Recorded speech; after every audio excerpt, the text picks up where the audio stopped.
Movie की शुरुआत में हमें एडी नाम का एक आदमी दिखाया जाता है। वो न्यूयॉर्क शहर में संघर्ष करता हुआ लेखक है जो अपना टाइम वेस्ट करता रहता है और वह अपनी ज़रूरतों को पूरा करने के लिए अपनी प्रेमिका से पैसे मांगा करता था। उसकी प्रेमिका लिडी उसकी इस कमी से निराश होकर उसके साथ ब्रेकअप कर लेती है। फिर हमें दिखाया जाता है कि एडी अपनी एक्स वाइफ मेलिसा के भाई वर्नोन से मिलता है। वह उसे एक ड्रग देता है। वह ड्रग को खा लेता है और अपने घर जाता है। जैसे ही गोली असर करती है, उसके मकान मालिक की पत्नी उस पर चिल्लाती है और कहती है कि अगर तुमने रेंट नहीं दिया तो हम तुम्हें यहाँ से निकाल देंगे। अपनी नई शक्ति के साथ वह उसके बैग में लॉ की किताबें देख लेता है। वह उसे शांत करता है, उसके लॉ स्कूल के होमवर्क में उसकी मदद करता है, जिससे वह उससे इम्प्रेस हो जाती है। ड्रग की क्षमताएं उसे अपने अपार्टमेंट को साफ सुथरा रखने के लिए मजबूर करती है और उन्हें अपनी किताब को लिखने के लिए अपार प्रेरणा देती है। फिर वह अपनी किताब को एडिटर को पब्लिश करने के लिए देता है। एडिटर भी यह देखकर हैरान हो जाती है कि उसने ये सब इतनी जल्दी कैसे कर लिया। फिर वह घर आ जाता है। वहाँ उसे एडिटर की कॉल आती है। वह उसकी लिखी हुई किताब की तारीफ करती है, जिससे वह बहुत खुश हो जाता है और डिसाइड करता है कि वो उसकी ड्रग को दोबारा यूज़ करेगा।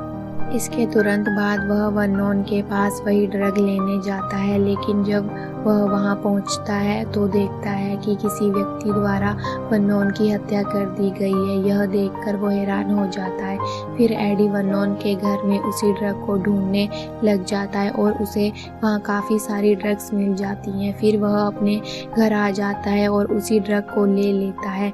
उसे खाने के बाद एडी का दिमाग काफ़ी तेज हो जाता है और उसका जीवन सुधरने लगता है। जैसे जैसे उसका जीवन सुधरने लगता है, वह शेयर बाजार में निवेश शुरू करने का फैसला करता है।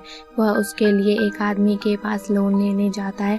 वह उसे कहता है कि अगर तुमने मेरे पैसे टाइम पर नहीं लौटाए तो मैं तुम्हें मार दूंगा, लेकिन एडी को अपने ऊपर काफ़ी कॉन्फिडेंट होता है, इसलिए वह मान जाता है।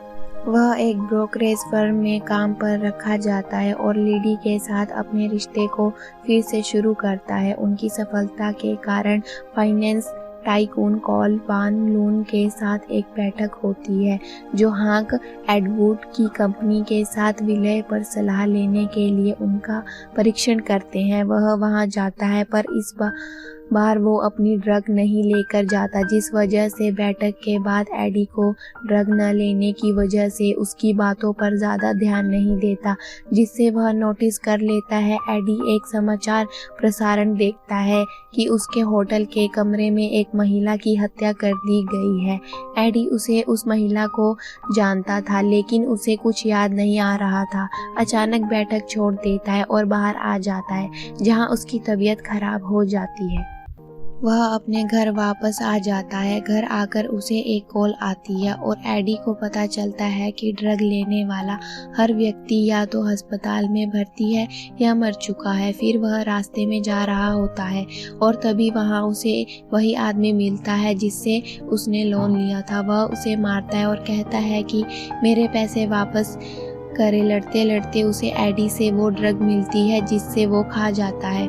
उसे खाने के बाद उसे बहुत अच्छा लगता है। फिर वो अपने घर आता है और वह अपनी प्रेमिका लिडी को ड्रग के बारे में सब कुछ बता देता है। फिर वो कहती है कि मैं तुम्हारी मदद करूँगी। उससे कहती है कि तुम इस ड्रग को एकदम मत छोड़ना।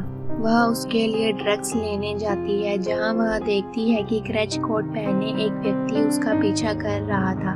लेडी एडी से कहती है कि जब तक वह ड्रग्स ले रहा है तब तक वह उसके साथ नहीं रह सकती। एडी ड्रग के साथ प्रयोग करता है।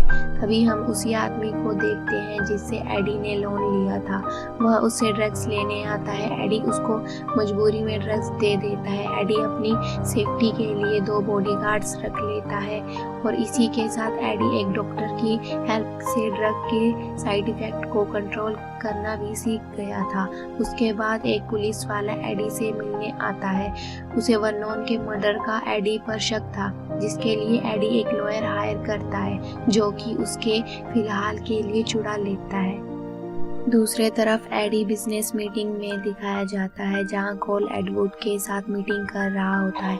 उनकी मीटिंग एडी की वजह से बहुत अच्छी जाती है। उसके बाद हमें एडी उसी आदमी के साथ मिलते हुए देखता है। वह उसे ड्रग्स मांगता है और कहता है कि अगर तुमने मुझे ड्रग नहीं दी तो वो उसे जेल में भिजवा देगा। अगले दिन हम देखते हैं कि कोल की एडवुड के साथ मीटिंग होती है, लेकिन वो वहाँ अभी तक नहीं आया होता। तभी एडवुड की वाइफ वहाँ आती है और वह सबको बताती है कि उनकी तबीयत अचानक से खराब हो गई है, इसलिए वह जब तक ठीक नहीं हो जाते तब तक ये डील आगे नहीं बढ़ पाएगी।